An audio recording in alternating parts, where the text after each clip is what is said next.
పల్లిపాడు నుంచి వైరా దాకా central lighting మన దిశ మీటింగ్ లో చెప్పాం, ముఖ్యమంత్రి గారికి ఇచ్చాం. వాటి ఎస్టిమేట్ తయారైనాయి. అవి కూడా వచ్చే సంవత్సరం ఈ రోజు దాకా ఆ రోడ్డు సెంట్రల్ లైటింగ్ తీసుకొచ్చి మీకు ముందు పెడతా అని చెప్పి మనవి చేస్తూ, భవిష్యత్తులో అన్ని చిన్న చిన్న అవసరాలకి ఎక్కడా పొరపాటు జరిగితే జరగవచ్చు. సంవత్సరంన్నర కాలంలో ఇంత పెద్ద ఎత్తున కార్యక్రమం తీసుకొచ్చాం.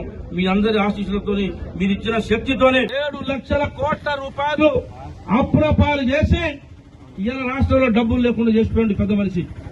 మీ గ్రామ సర్పంచ్ కూడా అప్పు ఉంది. ఇప్పుడు నాకు తెలుసు కేసీఆర్ చేసిన అప్పు కాబట్టి రంగా సర్పంచ్ లో కూడా అప్రపాలు చేసిపోయాడు, డబ్బులు లేకుండా చేసిపోయాడు. అయినా మీరు గెలిపించారు, మీ ఆశీర్వాదంతో ప్రభుత్వం వచ్చింది.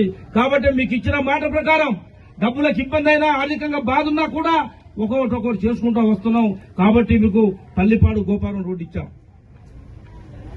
పల్లిపాడు గోపారం రోడ్డు ఇచ్చా, ఇంకా వగైరా రావాల్సిన రోడ్డు కూడా ఇప్పిద్దాం, తెచ్చే కార్యక్రమం చేద్దాం. మీరు మనసు పూర్తిగా ఇందిరామ రాజ్యాన్ని ఆశీర్వదించాలని, రేవంత్ రెడ్డి గారి ప్రభుత్వాన్ని ఆశీర్వదించాలని కోరుకుంటూ మనవి చేస్తూ సెలవు తీసుకున్న. జై హింద్.